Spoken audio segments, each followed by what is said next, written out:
Good news today, नई उम्मीद जगाने वाला हिंदी न्यूज चैनल। सरकार दो ही चीज़ से तो सरकार वो करती है कि हम उसकी वोट कितनी उसको दिलवा सकते हैं, तो भी सरकार हमारा काम करेगी। तो देश की जनता ने उनकी सरकार बनवाई, और ये है कि उसकी वोट कितनी कट जाए तो भी वो सरकार काम करेगी। तो सरकार कौन से तरीके से काम करना चाहती है तो सरकार को बता दे, तय कर दे। सरकार इतने बेलगाम हो जाएगी कि उनकी बात को सुना नहीं जाएगा।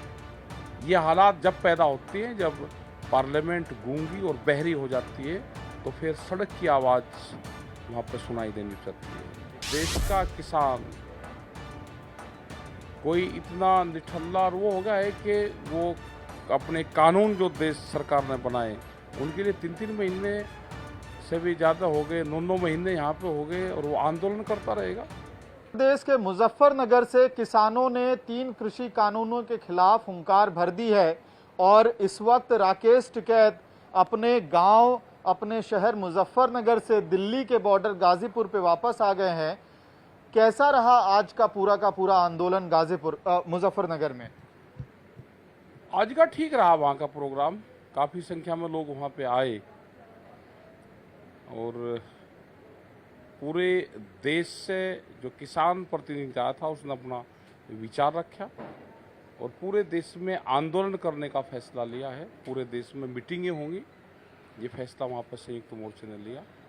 उत्तर प्रदेश में भी मीटिंगें होंगी, और जो हालात देश में आज हो रहे हैं पूर्ण रूप से उसकी चर्चा आम लोगों में जाकर, समाज के बीच में उसकी चर्चा ही करेंगे जाकर। जी, लेकिन आज जो तेवर रहे किसान नेताओं के, और खास करके आपका भी मंच से आपने बीजेपी पे लगातार हमला किया है, तो कहीं ना कहीं बातचीत से ऐसा लग रहा था कि भले ही राजनीतिक लड़ाई का रास्ता राजनीतिक ना हो, लेकिन लड़ाई राजनीतिक है। नहीं, सरकार के खिलाफ है भाई। सरकार दो ही चीज़ से तो सरकार वो करती है कि हम उसकी वोट कितनी उसको दिलवा सकते हैं, तो भी सरकार हमारा काम करेगी। तो देश की जनता ने उनकी सरकार बनवाई, और ये है कि उसकी वोट कितनी कट जाए तो भी वो सरकार काम करेगी। तो सरकार कौन से तरीके से काम करना चाहती है तो सरकार को बता दे, तय कर दे। मतलब ऐसा तो नहीं होगा कि जनता यहाँ पे धरने देगी, वो सरकार बातचीत भी नहीं करेगी, तो हम भी जाएंगे गांव के लोगों को अपना बताएंगे सरकार नहीं मान रही, और सरकार इन संस्थाओं को, जो पब्लिक सेक्टर की संस्थाएं हैं, उनको बेच रही है, किसानों का मुद्दे सोल्व नहीं कर रही, देश में एमएसपी पे खरीद नहीं होती। तो ये बात तो सरकार की बात हमको आम जनता में, गांव में, गरीब में, किसान में सबको बतानी पड़ेगी। लेकिन उसी बातचीत में ये भी निकल के आया कि सरकार की जड़ों में तेल डाल देंगे। इसका क्या मतलब है? पेड़ की जड़ में तेल डाल देंगे, इसका क्या मतलब? वो अब अपनी भाषा होती है, किस आदमी ने क्या कहा, वो तो उसकी सोच क्या होती है, उसकी क्षेत्रीय भाषा क्या होती है, उसका क्या मतलब होता है, तो उसी टाइम पे वही आदमी बता सकता है। जी, लेकिन क्या सरकार की जड़ों को भी कमजोर करने की तैयारी है इस बार? जिस तरह से आंदोलन आप कह रहे हैं कि दबाव बनाएंगे, एक तरह से आप 2 चाबियों की बात कर रहे हैं कि या तो वोट दे के अपनी बात मनवा लो, या तो वोट काट के अपनी बात मनवा लो। ये तो आंदोलन का भी एक माध्यम यही है। अब जनता नाराज होगी तो वो वोट नहीं देने की, जनता खुश होगी तो वोट दे देगी। तो सरकारें क्यों जनता को नाराज कर रही है? तो क्या सरकार की जड़ें कमजोर करने की भी कोशिश? हमारा ये है कि सरकारें अगर जनता को नाराज करेगी तो वोट नहीं देने की उनको, जनता खुश हो जाएगी तो वोट दे देगी। हम तो अपनी बात कहेंगे जनता के बीच में। आंदोलन चल रहा, क्या देश का किसान कोई इतना निठल्ला और वो हो गया है कि वो अपने कानून जो देश सरकार ने बनाए उनके लिए 3-3 महीने से भी ज़्यादा हो गए, 9-9 महीने यहाँ पे हो गए, और वो आंदोलन करता रहेगा? क्या देश में आज़ादी में के टाइम पे, जब देश आज़ाद हो चुका है, आज़ाद देश में किसी को 1 साल तक आंदोलन करने पड़ेंगे? सरकार इतने बेलगाम हो जाएगी कि उनकी बात को सुना नहीं जाएगा। ये हालात जब पैदा होती हैं, जब पार्लियामेंट गूंगी और बहरी हो जाती है, तो फिर सड़क की आवाज़ वहाँ पर सुनाई देनी सकती है।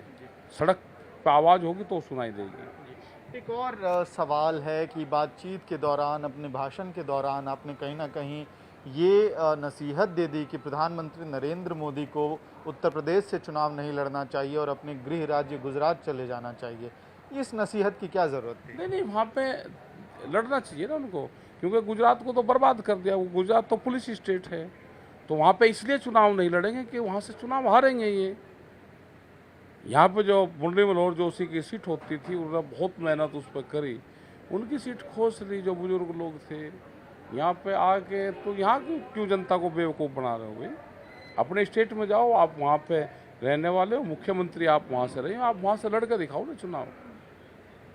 आप यहाँ पे हिंदुत्व की भावनाओं को करके और उसका आप लाभ लेना चाहते हो, तो ये तो पूर्ण रूप से गलत चीज़ है। लोकसभा चुनाव तो कोई कहीं से भी लड़ सकता है ना, ये ये नसीहत कि का अपने वहाँ से लड़ लो ना में, जी। क्योंकि जनता को इतना त्रस्त उन्होंने कर दिया है कि वहाँ से चुनाव लड़ दो, क्या दिक्कत है? आपको लगता है वो चुनाव गुजरात से लड़ेंगे तो बिल्कुल हार जाएंगे? हारेंगे, चुनाव लड़ेंगे तो हारेंगे। एक और सवाल का, आखिरी सवाल का आप जवाब दे दीजिए। आज जिस तरह की रैली हुई है, कहीं ना कहीं किसान मोर्चा की स्ट्रैटेजी यही रही थी कि इस भीड़ को दिखा के शक्ति प्रदर्शन किया जाए और बीजेपी पे दबाव बनाया जाए, तो क्या वो लग रहा है वो दबाव बन रहा है? आप सफल हो रहे हैं अपने एजेंडा में? क्या सरकार दोबारा आपसे बातचीत शुरू करेगी? ऐसा कोई इंडिकेशन आया है अभी आपके ना, पास? हमें तो नहीं पता कि वो करेगी नहीं करेगी, लेकिन हमने मीटिंग करी है और हम आगे भी देश भर में मीटिंगें करेंगे। बीजेपी के खिलाफ माहौल बना? मैं कह रहा कि हम तो सरकार के खिलाफ बनाएंगे ना माहौल। जो सरकार ने, अगर बीजेपी ने काम करा होगा तो उसके खिलाफ बनेगा, लेकिन सरकार तो बीजेपी की नहीं है, सरकार तो कंपनियों की सरकार देश में है। बीजेपी की सरकार होती तो वो तो जरूर बातचीत करती।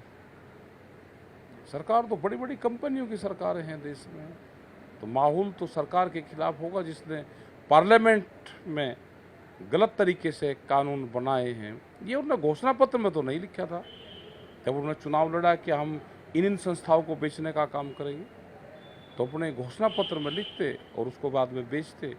जनता से वोट आप दूसरे मत में लेंगे और जीतने के बाद में आप दूसरा काम करोगे, ये तो चीटिंग है। एक ये सवाल, क्या आपको, लेकिन क्या किसी अनआधिकारिक तौर पे भी किसी राजनेता का, बीजेपी के किसी मंत्री का फोन आया या मैसेज आया आज की रैली के बाद कि बातचीत का रास्ता खुल सके? अभी नहीं आया, इतना जल्दी कहाँ कर लेंगे। और बीजेपी नेताओं की क्या हैसियत है यहाँ पे सरकार में? कौन से बीजेपी नेता की हैसियत है कि वो सरकार में बातचीत कर ले और वो जिम्मेदारी ले ले? बंधन में पूर्ण रूप से सारी पार्टी की हैं, किसकी बोलने की हैसियत है यहाँ? ठीक है, हमसे बात करने के लिए बहुत बहुत धन्यवाद। तो ये थे राकेश टिकैत, जो मुजफ्फरनगर की महापंचायत के बाद वापस गाजीपुर के मोर्चे पे पहुंच गए हैं। थकान चेहरे पे दिख रही है, लंबी तैयारी, बड़ी तैयारी थी आज के महापंचायत के लिए, और खुल के कह रहे हैं कि वो और किसान मोर्चा सरकार के खिलाफ माहौल तैयार करेगी।